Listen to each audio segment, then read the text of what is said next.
Diz assim a palavra de Deus: por isso, quando não podemos mais suportar, achamos por bem permanecer sozinhos em Atenas.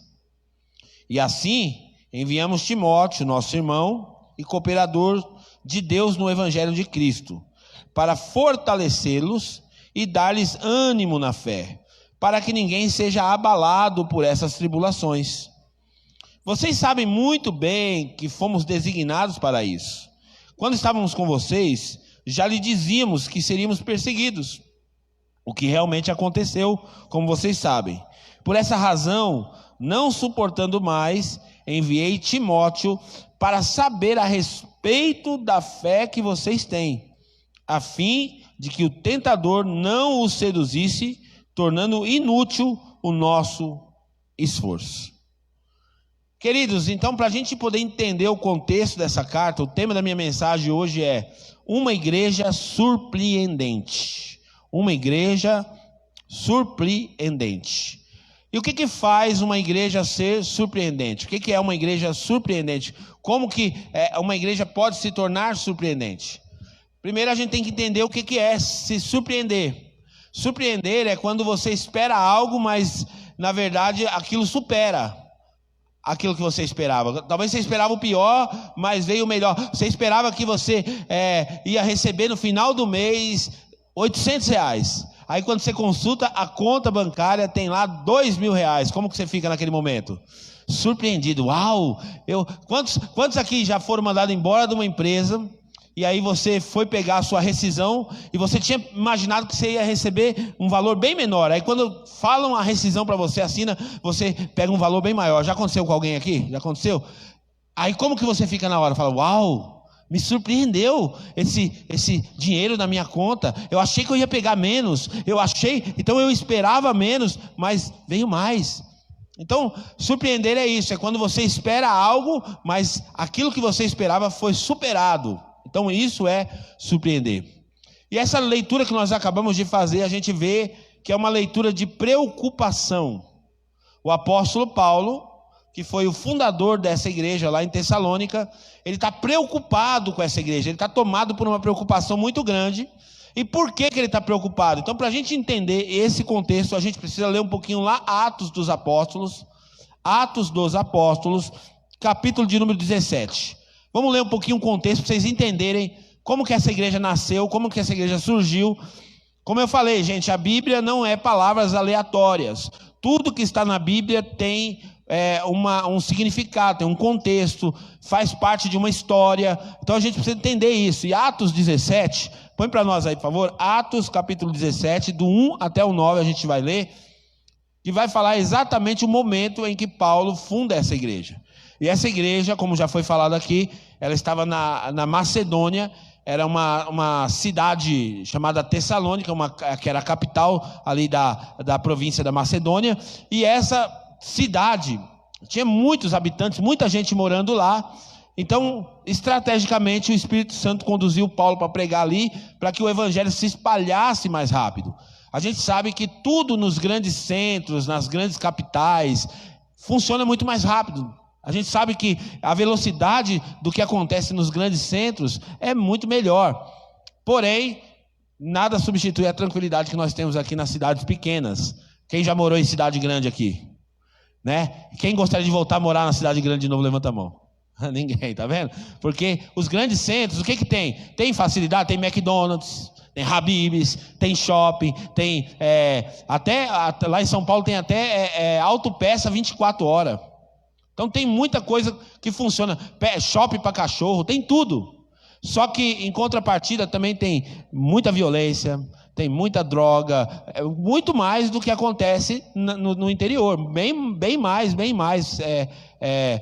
multiplicado. Então, estrategicamente, essa igreja vai ser fundada nessa cidade chamada Tessalônica. Vamos entender, olha lá. Tendo passado por Anfípolis e Apolônia, chegaram a Tessalônica, onde havia uma sinagoga judaica. Então, esse aqui, quem está chegando nesse lugar é Paulo, junto com Silas, tá? Eles estão chegando nesse local. Eles tinham já sofrido perseguição em Filipos, e agora eles estão vindo para Tessalônica. E olha o que acontece quando chega lá. Segundo o seu costume, Paulo foi à sinagoga e por 3 sábados discutiu com eles com base nas Escrituras. Então Paulo vai até a sinagoga e ele começa a ensinar os judeus que se reuniam ali, as pessoas que eram daquela cidade, enfim, que tinham um interesse na religião. Ele começa a ensinar essas pessoas por 3 sábados seguidos, que era o dia que eles se reuniam para se dedicar a aprender as coisas de Deus. Então Paulo começa a ensinar nesses 3 sábados. Mas olha o que acontece no meio do processo. Explicando e provando que o Cristo deveria sofrer e ressuscitar dentre os mortos, e dizia: esse Jesus que lhes proclamado é o Cristo. Continua. Alguns dos judeus, olha o que acontece agora, alguns dos judeus foram persuadidos e se uniram a Paulo e Silas, bem como muitos gregos tementes a Deus e não poucas mulheres de alta posição. Então aqui começou a acontecer conversões. Em 3 sábados apenas, que Paulo está ali ensinando, quem que começa a se converter? Judeus, gregos, que são gentios, e também mulheres. Você sabe que a mulher, ela é bem mais propícia ou propensa para a pregação do evangelho, ela é mais aberta. Pode ver que quase que majoritariamente nas igrejas as mulheres ocupam muito mais, tem muito mais mulheres do que homens, porque elas são mais propícias. Geralmente a salvação entra em muitas casas por causa das mulheres. A mulher começa a buscar Deus pelo marido, tudo, e aí converte a família inteira. Então a mulher tem um papel muito importante.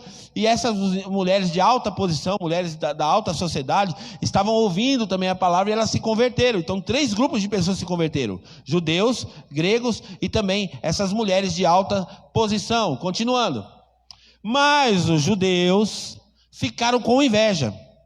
Os outros judeus que eram da religião judaica, que estava vendo aquela religião velha, ruim, que não estava prosperando, que era realmente toda cheia de rituais, eles começaram a ver o progresso e a desenvoltura de Paulo, ficaram com inveja. E aí o que eles fizeram?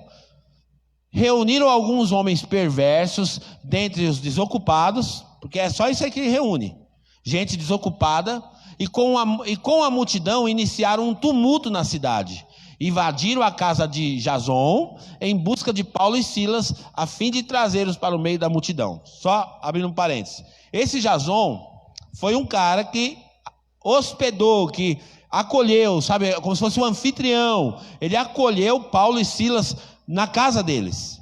E aí os judeus que ficaram com inveja falaram: vamos armar um motim e vamos invadir a casa do Jason, desse safado, e vamos tirar Paulo e Silas lá de dentro, lá que esses caras estão tumultuando a cidade.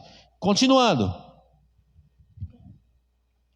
Contudo, não os achando, arrastaram Jason e alguns outros irmãos para diante dos oficiais da cidade, gritando: esses homens que têm causado alvoroço por todo o mundo, agora chegaram aqui. Por quê? Porque a fama de Paulo e de Silas estava percorrendo a toda a região, todas aquelas províncias, estava se espalhando, que tinha homens que estavam pregando Jesus com ousadia, com coragem. E agora esses judeus pegam Jason, invade a casa de Jason, prende Jason, leva Jason até as autoridades e fala: ó, esse cara que hospedou esses homens que estão bagunçando nas cidades inteiras com essa pregação desse tal de Jesus. Continuando. E Jason os recebeu em sua casa. Todos eles, volta só um pouquinho para mim continuar o contexto certinho, vai. Ó, esses homens que têm causado alvoroço por todo o mundo, agora chegaram aqui, vírgula, continuando. E Jason os recebeu em sua casa. Todos eles estão agindo contra os decretos de César, dizendo que existe um outro rei chamado Jesus. Continua. Ouvindo isso, a multidão e os oficiais da cidade ficaram agitados. Então receberam de Jason e dos outros a fiança estipulada e o soltaram. Então eles foram lá, pagaram a fiança, o Jason foi liberado e Paulo e Silas fugiram daquele lugar, porque senão eles iam sofrer um linchamento, ia ser um negócio terrível. E aí, Paulo então tem um discipulado interrompido. Isso é um perigo. Um discipulado interrompido. Gente, por que o tema dessa mensagem é uma igreja surpreendente? Porque nós já trabalhamos com igreja há alguns anos. E nós sabemos o complicado que é você discipular pessoas, você consolidar pessoas, você ajudar pessoas a permanecer no ambiente da fé. Tem pessoas que você acompanha ela 1 ano e ela ainda não está firme. Tem pessoas que você acompanha 2 anos e ela não está firme. 3 anos e ela não está firme. Tem pessoas que elas têm mais dificuldade de assimilar a fé. Alguns recebem a revelação, têm um entendimento mais rápido e se convertem instantaneamente. E elas permanecem. Outros têm um pouco mais de dificuldade. A grande maioria tem muita dificuldade de permanecer. O cenário dos crentes é: tô fraco. Esse é o cenário. Eu tô fraco. Os crentes não têm constância. A grande maioria dos crentes não tem constância. Eles são guiados pelas circunstâncias. Quando as coisas estão boas, ele consegue servir a Deus. Quando ele está passando por muita luta, por muita tribulação, ele desanima na fé. Esse é o contexto. E Paulo, então, escreveu essa carta aos Tessalonicenses com um ar de preocupação. Por quê? Porque ele foi fundar uma igreja, evangelizar um povo, só que ele só conseguiu ficar lá 3 semanas. Só foi 3 semanas, mais nada. 3 sábados ele conseguiu trabalhar com a pregação da palavra ali, discutindo as escrituras, mas ele ficou 3 semanas na cidade. Se você juntar 3 sábados, vai dar 3 semanas. E eu imagino que nessas 3 semanas ele foi na casa de um, foi na casa de outro, visitou, discipulou, acompanhou. Eu imagino que ele deve ter feito um trabalho fora esses do sábado. Só que a preocupação de Paulo é o seguinte: poxa, essa igreja não vai vingar. 3 semanas é muito pouco para poder fazer um trabalho de evangelismo. 3 semanas é muito pouco para conseguir um resultado satisfatório com alguma igreja. Eu já abri algumas igrejas e já fechei outras igrejas. Não é fácil, gente. Nós estamos com igrejas abertas e só nós sabemos a dificuldade que é para que essas igrejas continuem abertas. Porque não é fácil fundar uma igreja. Não é fácil você estabelecer uma obra em qualquer geografia que você quiser fazer. Não é fácil. E 3 semanas, então, misericórdia. Então, o que está acontecendo aqui? Nessas 3 semanas, Paulo fez um trabalho bom, mas ele é interrompido. Uma perseguição vem, Paulo tem que sair correndo, junto com Silas. Eles fogem para não serem mortos, só que a igreja fica. Os novos convertidos que começaram é como se você estivesse dando comida para alguém e não pudesse mais terminar de dar a comida. É como se você tivesse enchido um pratão para a pessoa e está dando colheradas na boca dela, e você dá 3 colheradinhas e depois você não pode mais continuar o processo. E agora? Como vou fazer? Então essa é a preocupação de Paulo. Vamos ler novamente agora com esse entendimento que eu abri para vocês, essa epístola que eu acabei de ler. 1 Tessalonicenses 3, do 1 ao 5. Vai fazer mais sentido para você a leitura agora. Presta atenção. A mesma leitura, mas agora vai fazer mais sentido, ó. Não, é 1 Tessalonicenses 3. Olha lá, capítulo 3, tá? Capítulo 3, versículo 1. Isso. Olha só, eles foram interrompidos no discipulado e agora Paulo está com aquela angústia dentro dele. Poxa, eu preciso saber como que está essa igreja. Eu não estou aguentando mais. Essa igreja ela não está boa ainda. Eu não consegui fazer o trabalho. Eu estava dando comida para eles, mas eu fui interrompido. Eu não consigo mais fazer esse trabalho com eles. Como que essa igreja está? E ele está sendo tomado por essa angústia. E quando ele escreve a carta, ele deixa claro que essa angústia tinha tomado conta dele. Ó. Por isso, quando não podemos mais suportar, achamos por bem permanecer sozinho em Atenas. Continua. E assim enviamos Timóteo, nosso irmão e cooperador de Deus no Evangelho de Cristo, para fortalecê-los e dar-lhes ânimo na fé. Porque a expectativa deles era o quê? Que os caras estavam fracos e que estavam desanimados. Então Paulo, quando envia Timóteo para ir até Tessalônica, a expectativa de Paulo era o quê? Vai chegar lá, vai encontrar uma igreja capengando. Vai chegar lá e vai encontrar uma igreja ruim das pernas. Vai chegar lá e vai encontrar os irmãos tudo fraco na fé, desanimado. Essa é a expectativa. E Paulo fala: Timóteo, vai lá, eu não posso ir porque estou sofrendo muita perseguição. O diabo está furioso com esse trabalho. Depois você vai ver que ele cita até isso mesmo. O diabo está furioso com esse trabalho, ô Timóteo. Então você vai, Timóteo, lá e tenta animar os irmãos lá. Tenta fazer um trabalho lá, meio paliativo ali, para tentar sustentar essa igreja, para que essa igreja não feche, para que essa igreja não acabe, para que essa igreja não morra. Chega lá, Timóteo. E aí a Bíblia diz então que quando Timóteo chega lá, a igreja é a igreja surpreendente. Porque a expectativa deles é o quê? Puxa, vamos chegar lá e pegar os irmãos tudo fraquinho. Mas quando chega lá, pegar algo totalmente diferente. Os irmãos estavam avançando. A igreja estava crescendo, eles estavam ganhando almas, eles estavam cheios de fé, eles estavam cheios de amor, eles estavam cheios de esperança, eles estavam impactados com o poder de Deus, e aquilo surpreendeu não só Timóteo quanto a Paulo. Porque quando a notícia chega que a igreja não estava morrendo, que a igreja não estava fraca, que a igreja não estava capengando, mas muito pelo contrário, a igreja estava avançando.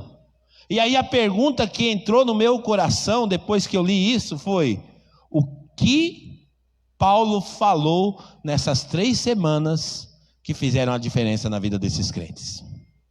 Estou querendo comprar essa apostila de Paulo para descobrir, pastor Tiago. Estou querendo entrar lá no Instagram do Paulo e ver se ele postou alguma coisa falando, porque me despertou uma curiosidade muito grande de saber como um homem de Deus, em 3 semanas, conseguiu colocar um conteúdo tão forte no coração das pessoas, a ponto das pessoas permanecerem no caminho da fé. O que será que Paulo falou? O que será que Paulo ensinou para essa igreja? Mas a gente começa anotando, capítulo 3, versículo 6, ainda de Tessalonicenses, vamos continuar. Olha o que Paulo vai falar aqui, ó. Agora, porém, Timóteo acaba de chegar, ele tinha ido, da parte de vocês, dando-nos boas notícias a respeito da fé e do amor. Então essa igreja tem um elogio muito claro. E qual era o elogio que Paulo faz dessa igreja? Essa igreja tinha uma fé surpreendente e um amor que tinha impactado a vida dele. E não só dele, mas de toda a região. A fé e o amor dessa igreja são destacados. E talvez, eu imagino aqui que pode ter sido o conteúdo do discipulado, pode ter sido esse.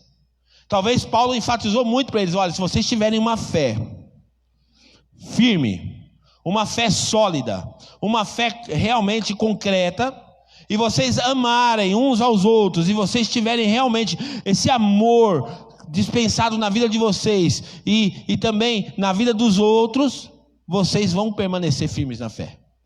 Então essa igreja tinha um destaque muito grande. A fé e o amor dela é elogiado quase que na carta inteira.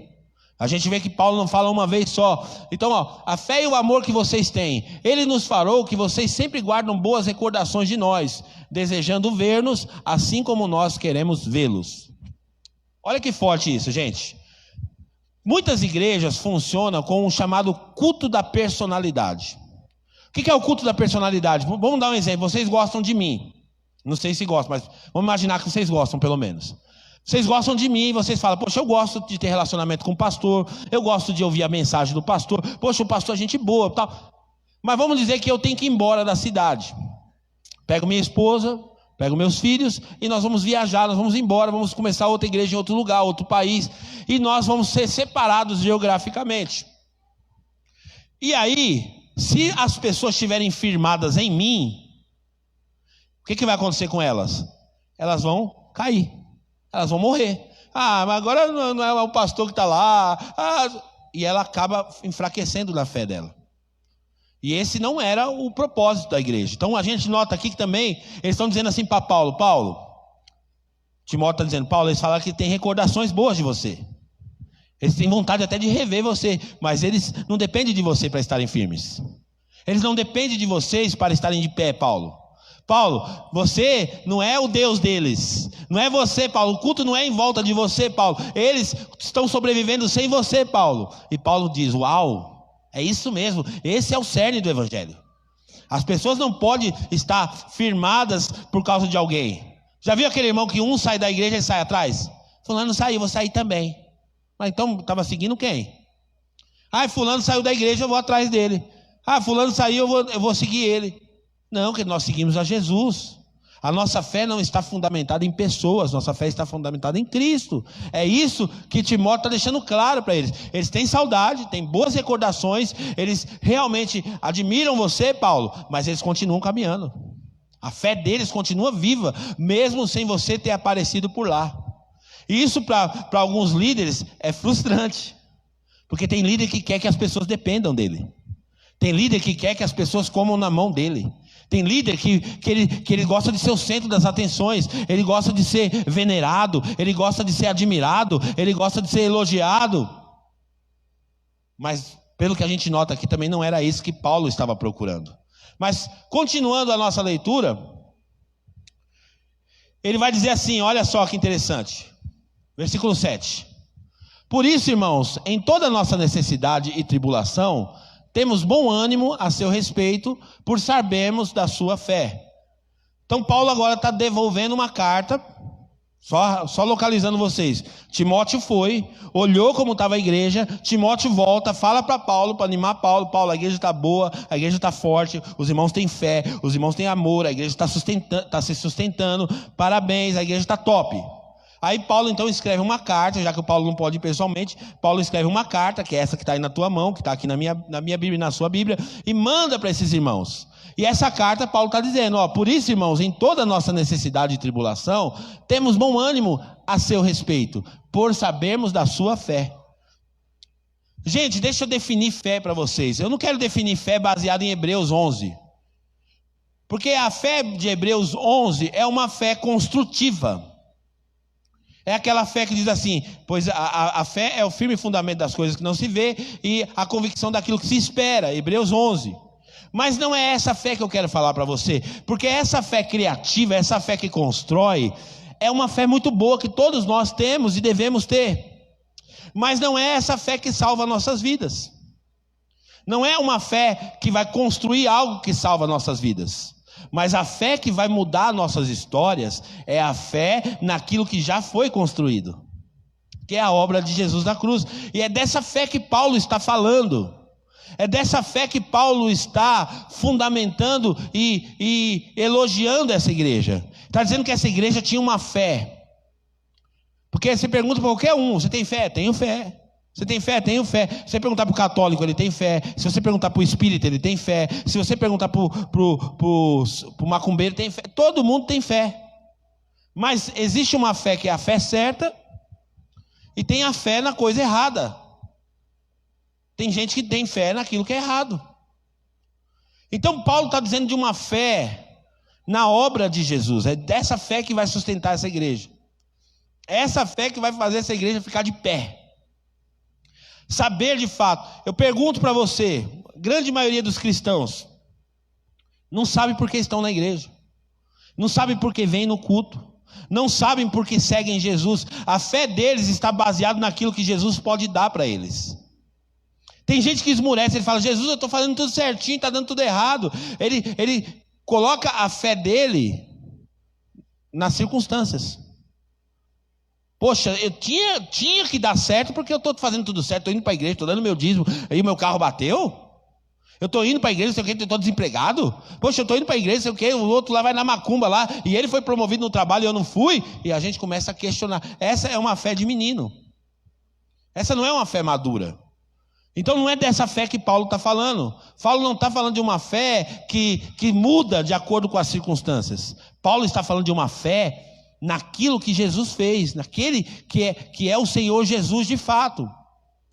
Nós estamos inseridos nesse contexto, não é por aquilo que Jesus tem para dar para a gente, pelo que Ele vai fazer para a gente, porque Ele vai dar saúde, não. Nós estamos inseridos nesse contexto, sabe por quê? Porque nós entendemos na fé que Jesus Cristo é o caminho, a verdade e a vida, ninguém vai ao Pai se não for por Ele. Nós entendemos que Jesus é o Filho de Deus enviado para morrer em nosso lugar. Nossa fé está fundamentada naquilo que Jesus fez. E é isso que os nossos irmãos tessalonicenses estavam defendendo. Sabe por quê? Porque eles estavam sofrendo tribulação lá. Eles começaram a ser perseguidos. Aqueles mesmos judeus que queriam matar Paulo, agora estavam perseguindo também os irmãos da Tessalônica. E os irmãos podiam olhar e falar: poxa, a gente estava quietinho aqui, crendo nos nossos deuses, a gente estava quietinho aqui, levando a nossa vida. Aí veio esse Paulo e pregou esse Jesus para nós, e agora nossa vida piorou, porque agora os irmãos, os judeus aqui querem bater na gente, os judeus aqui querem perseguir a gente. Agora a gente vai comprar lá no mercadinho do judeu, e o judeu sabe que a gente estava andando lá com Paulo, e eles não querem vender para a gente. Poxa, os nossos filhos são ridicularizados na escola por causa desse Jesus. Eles podiam retroceder na fé, mas a fé estava tão fundamentada, o Jesus tinha sido ensinado para eles e apresentado para eles de forma tão poderosa e tão profunda, que nada abalava eles. E esse é o meu sonho para a igreja nossa local, que nós não sejamos movidos por circunstâncias, que nós não venhamos medir Deus por aquilo que está dando certo na nossa vida, que nós não venhamos se relacionar com Deus por aquilo que nós estamos acertando na vida. Não, essa não é uma forma correta de ter fé. Nós precisamos ter fé naquilo que Jesus fez. Jesus é a providência de Deus para a nossa vida de pecado que levávamos. É isso que faz toda a diferença. Versículo 8. Pois agora vivemos, visto que vocês estão firmes no Senhor. Paulo falou: agora eu posso descansar em paz, agora a minha angústia foi embora. Agora eu não estou mais angustiado, agora eu estou vivendo aqui agora e vibrando, porque eu descobri que vocês estão firmes no Senhor. Que vocês estão firmados no Senhor. Continua. Como podemos ser suficientemente gratos a Deus por vocês, por toda a alegria que temos diante dele por causa de vocês?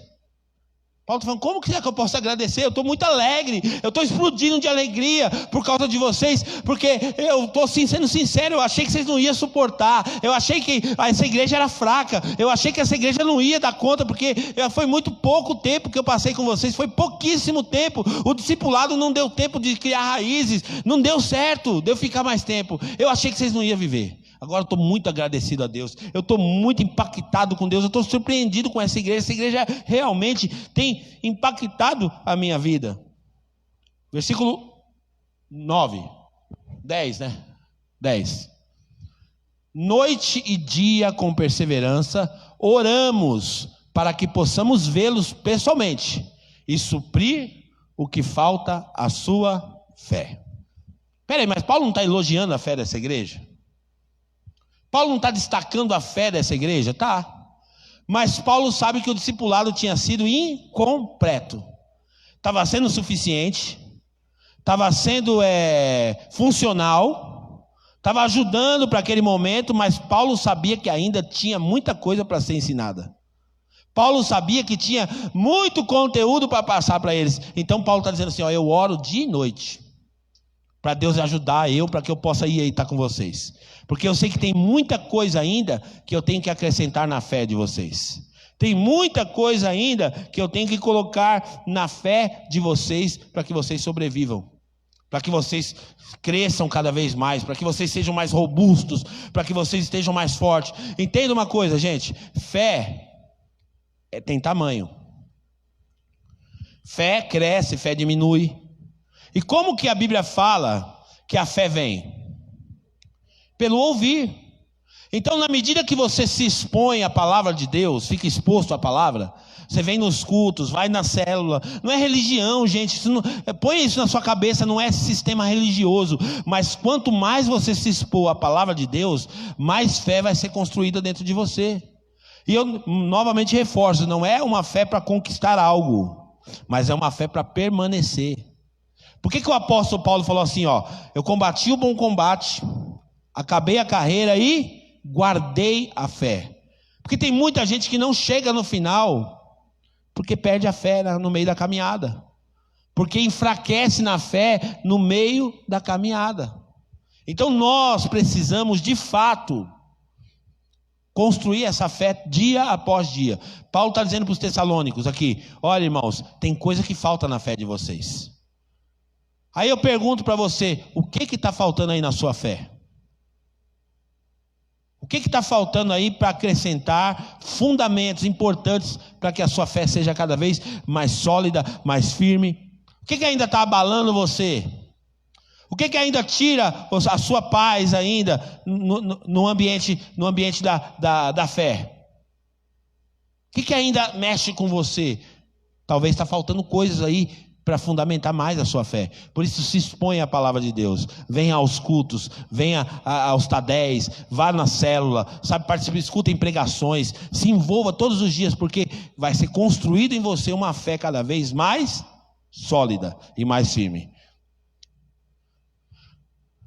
Aí Paulo vai continuar. Capítulo 4, versículo 1 agora, Paulo vai falar assim para eles assim, ó. Quanto ao mais, irmãos, já o instruímos. No tempo que a gente passou por aí, a gente instruiu vocês acerca de como viver a fim de agradar a Deus. Tem um estilo de vida que é o estilo de vida que Deus quer que a gente viva. Então a gente já instruiu vocês sobre isso. E ele continua. De fato, assim vocês estão procedendo, ou seja, vocês estão fazendo aquilo que a gente ensinou. Vocês estão crescendo com Deus, vocês estão agradando o coração de Deus, vocês estão realmente se relacionando com Deus e estão caminhando na vontade de Deus para a vida de vocês. Agora lhes pedimos e exortamos no Senhor Jesus que cresçam nisso cada vez mais. Mais uma vez ele falando de um crescimento, de uma progressão. Ele está dizendo assim, vocês já sabem, mas naquilo que vocês sabem, cresçam mais nisso. Progridam mais nisso, avancem mais nisso. Você já sabe o que tem que fazer. A maioria dos crentes já sabem o que tem que fazer.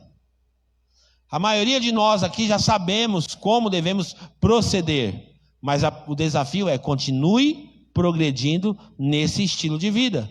Continue progredindo nesse estilo de vida. Quantas pessoas que vão abandonando, em vez de progredir, elas regridem na fé. Antes ela lia a Bíblia, agora não lê mais. Antes ela orava, agora não ora mais. Antes ela jejuava, agora não jejua mais. Não, queridos, isso, Paulo está dizendo, tem que ser mais intenso. Não tem que regredir. Nós temos que botar intensidade na nossa busca pelas coisas de Deus. Ponha intensidade no nome do Senhor Jesus. Versículo 2. Pois vocês conhecem os mandamentos que lhes demos pela autoridade do Senhor Jesus. Ou seja, você já conhece. O que Paulo está dizendo aqui nessa carta? Está encurtando, está falando, eu não vou falar de novo o que vocês já sabem. Eu não vou ficar aqui ensinando de novo o que vocês já sabem. Vocês já aprenderam. Querido, você sabia, essa semana eu tive com o Isaac. Ontem, na verdade, tivemos uma conversa. E o Isaac falou assim, pastor, ele me falou umas palavras ontem que edificou muito a minha vida. Ele falou, pastor, o que eu tenho aprendido da igreja, do púlpito da igreja, tem sido suficiente para mim ser o pastor da minha casa. Eu tenho pastoreado a minha família. Eu não preciso ficar ligando para o Senhor resolver os meus pepinos, porque o que sai do púlpito da nossa igreja tem transformado a minha casa. Eu tenho me posicionado. Ou seja, eu já sei o que eu tenho que fazer. Eu não tenho que ficar pedindo para o Senhor ir lá para resolver para mim. E quando eu falo que eu não quero que você me procure para resolver, não é porque eu tenho preguiça de ir lá na sua casa. É porque, na verdade, o grande desafio da vida cristã é esse. É capacitar você, habilitar você para conseguir resolver as suas demandas em Deus. Esse é o desafio da fé. Pastor não é bombeiro para ficar toda hora indo lá ter que apagar incêndio. Não, nós aqui do púlpito, nós liberamos uma palavra poderosa, um discipulado tão poderoso que sai do púlpito dessa igreja para ajudar você a caminhar na sua vida cristã. Então Paulo está dizendo isso, olha, vocês já sabem, eu não vou ficar falando de novo. Vocês já sabem o que está errado. Vocês já sabem o que tem que ser mudado. Vocês já sabem como tem que fazer para agradar a Deus. Deus vai negociar os valores deles, vocês já sabem. E aí Paulo então vai dar algumas recomendações que faltou, importante para esses irmãos de Tessalônica. E a gente vai acompanhar agora alguns aditivos que foram colocados na fé deles. E a primeira coisa que Paulo vai falar é o seguinte, põe para nós, Kaique, por favor. A vontade de Deus é que vocês sejam santificados, abstenham-se da imoralidade sexual. Diga assim, a vontade de Deus é. Grave isso, gente. A vontade de Deus, ela já é. Eu não tenho que orar para saber se Deus quer que eu. Deus, eu quero saber se eu posso dormir com a minha namorada. Vou orar aqui para ver se Deus autoriza. A vontade de Deus já é. Tem muitas coisas que Deus vai ministrar a você de forma pessoal, personalizada, mas tem vontades de Deus que já estão explícitas na Bíblia. Já estão destacadas na Bíblia que Deus não vai negociar. Então, a primeira coisa que Paulo está dizendo para os irmãos de Tessalônica é o seguinte: Deus não abre mão de uma vida santa. Vocês precisam ser santos. Olha aí, ó. A vontade de Deus é que vocês sejam santificados. Abstenham-se da imoralidade sexual. Por que Paulo está falando isso? Contexto, gente. Cidade de Tessalônica, cidade grande, cidade movimentada, influenciada diretamente pela Grécia. Negócio terrível. Os gregos estavam ali, morando ali, influenciando poderosamente aquela região. E na cabeça dos gregos, muitos costumes e muitas ideias, muitas filosofias dos gregos eram totalmente incompatíveis com o evangelho. E uma delas era, o pastor Guto explicou aqui, e eu vou falar de outra. Uma delas era que, por exemplo, era comum, era aceito pela sociedade um marido trair a mulher. O marido ter uma amante, era uma coisa comum. E para nós que somos cristãos, isso não é comum. Outra coisa que tinha aqui nessa região, pedofilia. Já existia. Os homens das filosofias, até das religiões, porque isso é usado até como ritual religioso, pegavam e inseriam garotos, garotas, e abusavam dessas crianças. Pedofilia. Então a imoralidade sexual era uma coisa muito comum naquela região. E os irmãos estavam convivendo naquele contexto. E Paulo está dizendo para eles assim: ó, vocês são de Cristo, abstenham-se da imoralidade sexual. Não sejam influenciados por essa cultura, não sejam levados por esses modelos, não sejam atraídos por esses costumes. Saiam disso, abstenham-se disso. Então, a primeira recomendação de Paulo. Continuando, por favor. Cada um saiba controlar o seu próprio corpo de maneira santa e honrosa, não com a paixão de desejo desenfreado, como pagãos que desconhecem a Deus. Ou seja, agora vocês conhecem a Deus.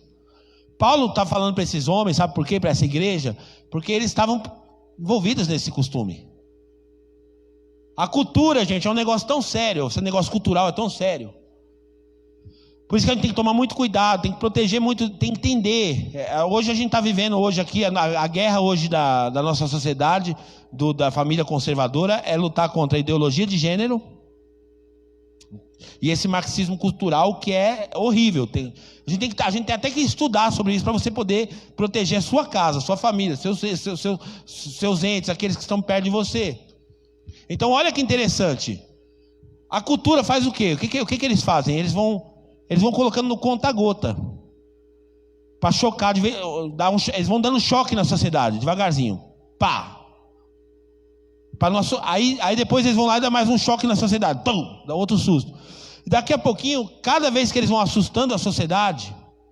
Por exemplo, quem lembra de uma novela, acho que foi a primeira novela, não sei se foi na Globo, que teve o primeiro beijo gay. Quem é que lembra? Ouviu falar nisso? Primeira novela, teve lá o beijo gay. E aquilo foi polêmico, saiu em todos os jornais, como que pode, não sei o que, tal. Primeiro não tinha nem o beijo gay, tinha uma novela, até eu assistia quando eu era moleque, que tinha o Sandrinho. Quem lembra do Sandrinho? Ninguém lembra? Eu não lembro como é que era o nome da novela. Mas tinha lá, apareceu um homossexual lá, eles não faziam nada, não mostravam, mas ele era homossexual. E aí foi um choque, tal, aquela coisa, a divulgação daquilo, tal, onde já se viu. Aí depois o beijo gay. Agora hoje, assusta como assustava 10 anos atrás um beijo gay para você hoje? Seja sincero. Não assusta mais. Você não se choca mais com aquilo. Então o movimento cultural faz isso. Vai colocando no conta-gota até parecer normal. Então nessa cidade aqui, essas coisas estavam parecendo normais. Por quê? Porque eles foram implementando, colocando devagarzinho, tal. E daqui a pouco ficou normal. Agora o cristão, por isso que Romanos 12:2 fala: olha, vocês não podem se conformar com este mundo. Vocês têm que renovar a cabeça de vocês, a mente de vocês, por meio do entendimento da palavra de Deus. É isso que tem que ser guiado o crente. Por isso que crente que não tem contato com a Bíblia, que não tem contato com a palavra, ele facilmente vai ser amoldado. Por isso que ele fala, não se amoldem aos costumes. Ele vai ser amoldado. O que é amoldar, gente? É igual a água. A água tem forma? Não. Mas quando você coloca ela lá na forminha de gelo, fica tudo quadradinho. Se você botar a água numa forma redonda, ela vai ficar redonda. Ela aceita qualquer forma. O crente não pode ser como a água, que pega a forma de qualquer coisa. Não. O crente tem que ter a forma da palavra de Deus. Amém? Então essa é a primeira recomendação de Paulo. Vocês têm que se santificarem. Esse é o ensinamento importante para vocês. Se santifiquem. Continuando agora, outro ensinamento. 1 Tessalonicenses 4, 9. Vai para o 9 lá agora. Quanto ao amor fraternal, não precisamos escrever-lhes, pois vocês mesmos já foram ensinados por Deus a se amarem uns aos outros. Então a segunda recomendação que Paulo está falando com eles aqui, reforçando apenas o entendimento deles, dizendo assim, sobre amor. Vocês estão de parabéns. Vocês já têm amado uns aos outros. A gente tem percebido que a fraternidade é boa aí na igreja de vocês. Vocês têm relacionamento. Por isso que quando eu falo aqui, gente, sai do seu lugar, cumprimente seu irmão, eu estou estimulando a fraternidade. Eu estou estimulando os relacionamentos. Eu estou estimulando você a convidar um irmão hoje, depois do culto, para comer um macarrão com salsicha na tua casa. Estou estimulando você a desenvolver relacionamentos no ambiente da igreja. Porque essa também é uma estratégia de Deus para que os irmãos estejam firmados. Essa igreja de Tessalônica, ela conseguiu permanecer de pé, sabe por quê? Porque ela tinha relacionamento entre os irmãos. Não seja uma ilha aqui dentro da igreja, por favor. Não seja aquele irmão que fica no cantinho isolado, não. Procura conhecer alguém. Eu sei que talvez tem muita gente que tem timidez, mas a consolidação está aí para isso, né? Vai ter um cafezinho lá fora para inserir pessoas, para integrar pessoas. É muito bom. Continuando. E de fato, vocês amam a todos os irmãos em toda a Macedônia. Contudo, irmãos, insistimos com vocês que cada vez mais assim procedam. Mais uma vez ele está falando, ele falou da fé e agora está falando do amor. Olha, aumenta, intensifique, amem mais, dê a oportunidade de amar mais. Olha, deixa eu te falar, gente, relacionamento, a gente se machuca, a gente se fere, a gente entristece, os irmãos não correspondem às nossas expectativas. Poxa, eu estava me relacionando com o Gui, eu achei que o Gui era um cara, aí o Gui vai dar uma mancada comigo. Aí eu fico frustrado. Então qual que é o segredo do relacionamento? Se relacione sem expectativas. Pronto. Se relacione já sabendo que o irmão pode machucar você, que o irmão pode magoar você, que o irmão pode entristecer você. Se relacione dessa forma. Outra coisa que Paulo vai falar, importante, gente. Eu estou fazendo uma exposição da carta, importante. Versículo 11 agora. Esforcem-se para ter uma vida tranquila. Ainda falando de relacionamento. Cuidar dos seus próprios negócios. O que ele está dizendo aqui, gente? Que cada irmão cuide da própria vida, dos próprios negócios, né? Porque uma coisa também que atrapalha muito é ficar se metendo na vida do outro. Não se meta onde você não é chamado. Então, cuide dos seus próprios negócios e trabalhar com as próprias mãos, como nós os instruímos. Então, o que estava acontecendo aqui, gente? Um contexto aqui era um contexto de vadiagem. Tinha muitos irmãos naquela cultura que eram vagabundos. Então a pessoa se convertia ao cristianismo, mas continuava ali, pois aqui no sofá com o controle na mão, assistindo Chaves até de tarde. Não pode. O cristão precisa trabalhar. O cristão precisa gostar de trabalhar. O cristão que não gosta de trabalhar está envergonhando o nome de Jesus, gente. Está envergonhando a fé. Então, tem que trabalhar. Eu estou muito feliz. Cadê o Samuel? Meu filho está lá, meu filho Samuel. Meu filho Samuel, trabalhador. Responsável, gostando, porque é difícil, né? Às vezes o adolescente tem aquela coisa de querer dormir mais tempo, não sei o que, não, ele despertando para o trabalho. O Samuel está quase igual o Júlio. O Julius, tem 3 empregos. Hein? É o Julius da Templo Vivo. Impressionante. 3 empregos, está trabalhando no pet shop, faz uns freelancers lá com a Mônica. Trabalha lá conosco na empresa nossa e ainda vai trabalhar na Panasonic ainda, fazendo o curso no Senai agora. Oi? 4 empregos, ainda trabalha aqui no Templo Burger aqui também. Meu Deus, gente, ganhou do pai. Então, gente, é nobre. E aqui Paulo está falando, gente, vocês estão dando mau testemunho. Crente, vocês estão dando mau testemunho. Você que não gosta de trabalhar, está dando mau testemunho. Olha só o que ele fala, continua. A fim de que não que andem decentemente aos olhos dos que estão de fora e que não dependam de ninguém. Então o que estava acontecendo, gente? O contexto aqui era o seguinte, depois se você ver na segunda carta, Paulo ainda toca nesse assunto. O contexto aqui era o seguinte, os irmãos estavam se convertendo, aí estavam aproveitando da generosidade dos irmãos mais ricos, daquelas irmãs, sabe aquelas irmãs que converteram lá no começo, como eu mostrei para vocês, de alta posição? Aí encostava nas irmãs. Almoço de graça, roupa, não sei o que, encostava no outro. E tinha preguiça de trabalhar. Então Paulo está batendo na tecla. Se vocês não trabalharem, o evangelho em vocês está envergonhando. Vocês estão diante dos outros de fora, o pessoal está vendo vocês com maus olhos. Então Paulo está batendo na tecla aqui do bom testemunho. Todo crente tem que dar um bom testemunho. E por fim, para a gente concluir, a dúvida deles era o seguinte. O pastor Guto sanou aqui uma dúvida dizendo que na cultura dos gregos, eles achavam que a morte era o fim da linha. Achavam que a pessoa morreu, acabou. Não tinha mais vida depois que a pessoa fosse para o túmulo. Então os crentes que iam morrendo, ficou uma dúvida entre os irmãos de Tessalônica. Poxa, e agora? Na cultura, na filosofia, na ideia deles aqui, quem morre é fim da linha. Então esses irmãos não vão poder ver Jesus. Só vão poder ver Jesus quem está vivo. Aí Paulo vai e resolve o problema. Só que tinha uma outra dúvida. Qual que era a dúvida? Quando Jesus vai voltar? Você falou que Jesus vai voltar. Quando ele volta, Paulo?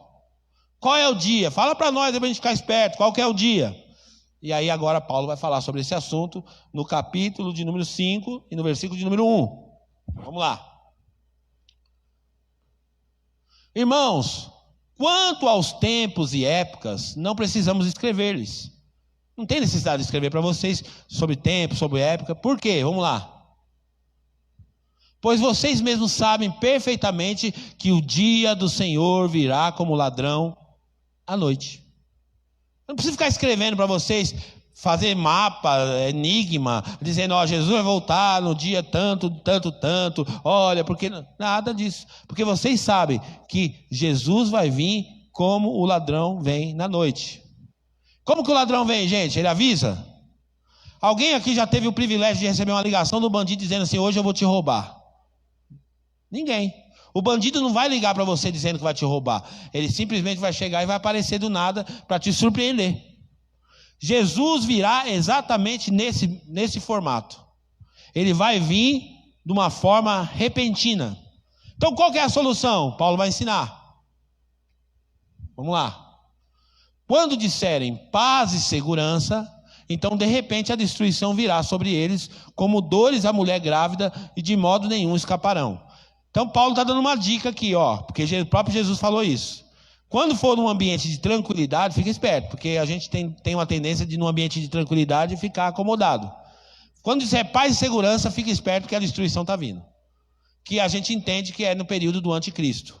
Né? No período dos 3 anos e meio, que o anticristo vai se manifestar na terra e vai promover uma paz mundial, global, vai ser incrível. Então vamos lá, continuando. Mas vocês, irmãos, não estão nas trevas. Diga assim, eu não estou na treva. Essa mensagem é para você. Mas vocês, irmãos, não estão nas trevas, para que esse dia os surpreenda como ladrão. Então, para quem que Jesus vai vir como ladrão, gente? É para mim? É para você? Não. Para quem que Jesus vem como ladrão? Para quem não está esperando. Agora, se eu estou esperando Jesus, ele não vai vir como ladrão para mim. Eu estou esperando todo dia. Que dia que você está esperando Jesus, pastor? Todo dia. Todo dia eu acordo dizendo, é hoje. Todo dia eu estou olhando para Jesus, é hoje, será que é hoje, será que é hoje, será que é hoje? Eu estou esperando Jesus, Jesus não vai me pegar de surpresa. Tem aquele crente que fala assim, tomara que Jesus não volte hoje, que eu tenho que me consertar minha vida. Tomara que Jesus não volte hoje, porque o crente tem que estar pronto. Você tem que estar pronto. Olha para o seu irmão e fala: você está pronto, meu irmão? Tem que estar pronto, porque pode ser qualquer momento, pode ser daqui a pouco. Continua, por favor. Mas todos os filhos da luz, filhos do dia, não somos da noite nem das trevas. Nós não somos nem da noite nem das trevas. Continua. Portanto, não durmamos como os demais, mas estejamos atentos e sejamos sóbrios. Como que eu estou atento? Como que eu fico atento, pastor? Eu fico atento regando a minha fé. Eu fico atento na expectativa de Jesus todos os dias, para mim não dormir como os demais. Continuando. Pois os que dormem, dormem de noite, e os que se embriagam, embriagam-se de noite. Continua. Nós, porém, que somos do dia, sejamos sóbrios, vestindo a couraça da fé e do amor, e o capacete da esperança da salvação. E eu vou encerrar aqui explicando isso daqui para você. Paulo vai falar mais uma vez aqui para eles sobre a fé, sobre o amor e também sobre a esperança. Primeiro, Paulo vai dizer assim: olha, vocês vão se vestir de uma couraça da fé. A couraça, você põe ela aqui, ó, da fé e do amor. Protege seu coração, protege seu sentimento. A fé. Você vai proteger a sua fé, guardar. A couraça serve para proteger. Guarda a sua fé. Guarde-se das frustrações. Continue amando os seus irmãos. Continue dando oportunidade para ser ferido. Sim, faz parte do evangelho. Continue fazendo isso. Mas uma coisa muito importante que Paulo vai falar, que eu quero terminar dizendo sobre isso, é sobre um capacete chamado capacete da salvação. Para que serve um capacete, gente? Para proteger o quê? A cabeça. Todo crente precisa ter certeza da sua salvação. Todo crente tem que ter certeza da sua salvação. Ele não pode ficar andando por aí dizendo assim: se Deus quiser, não sei o que, será que você sabe? Se Deus quiser, não. Ele tem que ter certeza da salvação dele. Por quê, pastor? Porque o diabo, ele quer justamente pegar crentes que estão em dúvida. O mundo espiritual ataca e trabalha forte em cima da dúvida. Então, aonde há dúvida, há insegurança. E aonde há insegurança não há firmeza, não há constância. Você não pode ser inconstante, você tem que estar firme. Agora, eu vou reforçar uma mensagem que eu sempre falo aqui. Por que eu tenho certeza da minha salvação? Por que, pastor, que você tem certeza que você já é salvo? E a minha certeza da salvação está em saber que ela não depende de mim. Se a minha salvação dependesse de mim, eu estava cheio de dúvida agora. Eu estava todo preocupado agora. Ai, meu Deus, porque eu sou um pecador miserável. E eu sou mesmo. Mas quando eu olho para Jesus, eu me encho de certeza. Porque quando Deus olha para mim, Ele não me vê. Ele não vê o meu pecado. Ele não vê nada. Sabe quem Ele vê? Ele vê Jesus em mim. Então, proteja a sua mente dessa verdade chamada salvação. Vamos ficar de pé em nome de Jesus.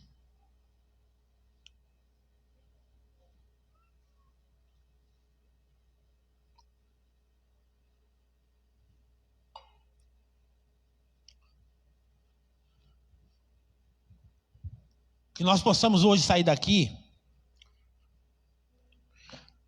nos inspirando nessa igreja de Tessalônica. Essa igreja não tinha o que nós temos hoje. Essa igreja não teve a presença de um pastor ali com eles para ensinar eles. Essa igreja não teve o privilégio de ter